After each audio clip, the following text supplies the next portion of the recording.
दोस्तों, आप सभी का बहुत बहुत स्वागत है आपके और हमारे YouTube channel business education point पर। आज का जो हमारा वीडियो बनाया है वह हमने प्रारंभिक परीक्षा 2020 एवं 21 से संबंधित बनाया है, जिसमें हमने कृषि उत्पाद तकनीक से संबंधित जो कि यूनिट 7 का पार्ट है उससे संबंधित 200 प्रश्नों की श्रृंखला की जो हमारी पीडीएफ आई है उसके प्रश्नों को लिया है। तो चलिए चलते हैं, देखते हैं आज की हमारी वीडियो पर। उसके पहले हम आपको बता दें, आप जल्दी जल्दी हमारे चैनल को सब्सक्राइब करें।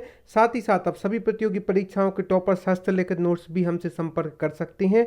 अब यूनिट 9, यूनिट 10, यूनिट 7 के कई पार्टों के नोट्स भी उपलब्ध हैं।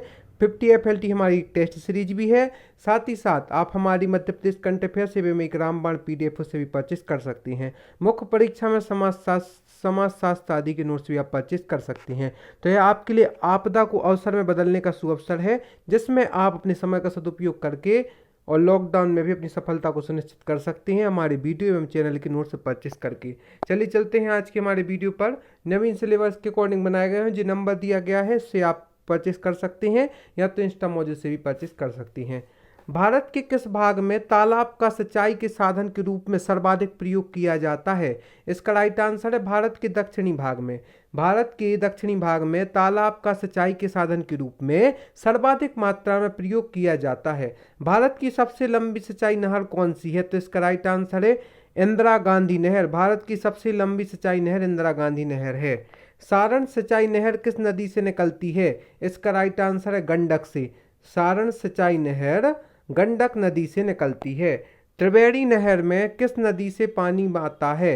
इसका राइट आंसर है गंडक। त्रिवेणी नहर में गंडक नदी से पानी आता है। भारत में कृषि को प्रभावित करने वाला मौसम का सबसे महत्वपूर्ण घटक या कारक कौन सा है? तो इसका राइट आंसर है वर्षा या वृष्टि।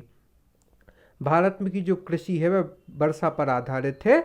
भारत में कृषि को प्रभावित करने वाला मौसम का सबसे महत्वपूर्ण कारक वर्षा है। भारत का सबसे बड़ा चावल उत्पादक राज्य कौन सा है? तो इसका राइट आंसर है पश्चिम बंगाल, जो कि भारत का सबसे बड़ा चावल उत्पादक राज्य है।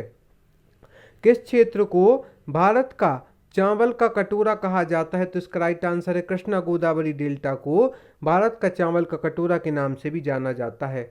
भारत के प्रथम 3 गेहूं के बड़े उत्पादक राज्य कौन कौन से हैं? तो इसका राइट आंसर है यूपी, पंजाब एवं MP भारत के प्रमुख 3 गेहूं के बड़े उत्पादक राज्य हैं। सोपान कृषि कहाँ पर होती है? तो इसका राइट आंसर है पहाड़ों के ढलानों पर सोपान कृषि होती है। मैरीकल्चर किसका उत्पादन होता है? तो इसका राइट आंसर है समुद्री जीवों का उत्पादन को मैरीकल्चर कहते हैं। सघन खेती के लिए कैसा खेतीहर क्षेत्र होना चाहिए? तो दोस्तों इसका राइट आंसर है सिंचित। सघन खेती यदि हमें करना है तो उसके लिए खेतीहर क्षेत्र सिंचित होना चाहिए। ट्रक फार्मिंग का अभिप्राय है बागवानी कृषि से। यदि प्रश्न पूछा जाए कि ट्रक फार्मिंग का क्या अभिप्राय है, तो बागवानी कृषि से ट्रक फार्मिंग का अभिप्राय है।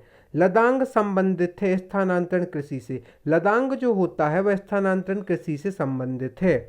किस राज्य को जैविक खेती करने के लिए प्रथम राज्य घोषित किया गया है? इसका राइट आंसर है दोस्तों सिक्किम।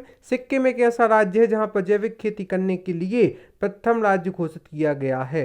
भारतीय सब्जी शोध संस्थान कहां पर स्थित है? इसका राइट आंसर है वाराणसी में। भारतीय सब्जी शोध संस्थान वाराणसी में स्थित है। स्वर्ण क्रांति का संबंध किससे है? तो इसका राइट आंसर है बागवानी से। स्वर्ण क्रांति जो है उसका संबंध बागवानी से है। जिस प्रकार से अन्य क्रांतियों के बारे में भी हमने जाना है। भारत में चावल की खेती उन क्षेत्रों में होती है जहां वार्षिक वर्षा 100 सेंटीमीटर से अधिक होती है। अर्थात जिन क्षेत्रों में 100 सेंटीमीटर से अधिक मात्रा में वर्षा होती है वहां पर चावल की खेती के लिए उपयुक्त भूमि पाई जाती है। वह राज्य कौन सा है जहां पर आलू के प्रति हेक्टेयर पैदावार सर्वाधिक होती है? तो इसका राइट आंसर है पंजाब में आलू की प्रति हेक्टेयर पैदावार सर्वाधिक मात्रा में होती है। आप हमारे चैनल को फेसबुक, यूट्यूब, इंस्टाग्राम, टेलीग्राम पर भी ज्वाइन कर सकते हैं। टेलीग्राम पर ज्वाइन करके आप हमारी महत्वपूर्ण प्रश्नों की PDF क्विज आदि भी ज्वाइन कर सकते हैं और साथ ही साथ कई महत्वपूर्ण टॉपिक भी आपको वहां पर मिल जाएंगे। और जल्दी जल्दी आप हमारे नोट्स परचेस करें दोस्तों। अगर यदि अभी तक आपने हमारे नोट्स परचेस नहीं किए हैं तो आप जरूर परचेस करें, क्योंकि आपके लिए बहुत ही उपयोगी हैं और साथ ही साथ टॉपर्स के निर्देशन में बनाए गए हैं। और यदि आप अपनी सफलता को सुनिश्चित करना चाहते हैं तो जल्दी जल्दी हमारे टॉपर्स नोट्स को प्राप्त करें। भारत किसका सबसे बड़ा उत्पादक और उपभोक्ता है? तो इसका राइट आंसर दलहन का सबसे बड़ा उत्पादक एवं उपभोक्ता भारत ही है। इसके बाद के भी कई महत्वपूर्ण प्रश्न हैं। भारत में स्वच्छ जलीय मछली का सबसे बड़ा उत्पादक राज्य कौन सा है? तो इसका राइट आंसर है पश्चिम बंगाल, जो कि भारत में स्वच्छ जलीय मछली का सबसे बड़ा उत्पादक राज्य है। हरित क्रांति किन फसलों के मामलों में सफल रही है? तो इसका राइट आंसर है गेहूं तथा चावल के फसलों के मामले में हरित क्रांति सफल रही है। भारत का सबसे बड़ा मूंगफली उत्पादक राज्य कौन सा है? तो इसका राइट आंसर है गुजरात, जो कि भारत का सबसे बड़ा मूंगफली उत्पादक राज्य है। भारत का सर्वाधिक खाद्यान्न उत्पादन करने वाला राज्य कौन सा है? तो इसका right answer UP Uttar Pradesh, जो कि भारत का सर्वाधिक खाद्यान्न उत्पादन करने वाला राज्य है। भारत के संपूर्ण दुग्ध उत्पादन में सर्वाधिक योगदान किस वर्ग के पशुओं का है? तो इसका राइट आंसर है भैंस। भारत के संपूर्ण दुग्ध उत्पादन में सर्वाधिक योगदान भैंस का है। भैंस पशुओं में देखा जाए तो भैंस का है। लखनऊ 49 किसकी प्रसिद्ध किस्म है? तो इसका राइट आंसर है अमरूद की प्रसिद्ध किस्म है। आप देख रहे हैं ऐसे ही महत्वपूर्ण प्रश्नों की हमारी यह पीडीएफ है, जो जिसे आप बहुत ही किफायती दामों में परचेस कर सकते हैं। इसमें बहुत ही महत्वपूर्ण प्रश्न है जो कि बहुत ही इंपॉर्टेंट है और हर एग्जाम में पूछे जाते हैं। पीएससी के अलावा अदर एग्जामों में भी यह प्रश्न पूछे जाते हैं, तो सभी एग्जामों के लिए बहुत ही इंपॉर्टेंट है। इसके बाद की जो हम कुछ प्रमुख क्रांतियों पर चर्चा करेंगे, जैसा कि हमने पाया था कि जो स्वर्ण क्रांति होती है वह बागवानी से संबंधित होती है। यहाँ पर हम कुछ प्रमुख देखेंगे। संसार में सर्वाधिक भैंसों की संख्या कहाँ पाई जाती है? तो इसका राइट आंसर भारत में सर्वाधिक मात्रा में भैंसों की संख्या पाई जाती है। श्वेत क्रांति का तात्पर्य दुग्ध उत्पादन से है, दुग्ध उत्पादन से श्वेत क्रांति संबंधित है। हरित क्रांति का संबंध खाद्यान्न उत्पादन से है। यह क्रांति से संबंधित प्रश्न बहुत से कंपटीशन एग्जाम में पूछा जा सकता है, तो हमें इनका याद करना बहुत ही अति आवश्यक है। नीली क्रांति का मत्स्य उत्पादन से संबंध है। भूरी क्रांति का उर्वरक उत्पादन से संबंधित है। रजत क्रांति अंडा उत्पादन से संबंधित है। पीली क्रांति तिलहन उत्पादन से संबंधित है। कृष्ण क्रांति बायोडीजल उत्पादन से संबंधित है। लाल क्रांति मांस उत्पादन टमाटर उत्पादन से संबंधित है एवं गुलाबी क्रांति झींगा उत्पादन से संबंधित है। इन कुछ प्रमुख क्रांतियों पर एक बार पुनः चर्चा कर लेते हैं ताकि आपके लंबे समय तक याद रहे। श्वेत क्रांति दुग्ध उत्पादन। हरित क्रांति का संबंध खाद्यान्न उत्पादन से है, गेहूं आदि के। नीली क्रांति का संबंध मत्स्य उत्पादन से है।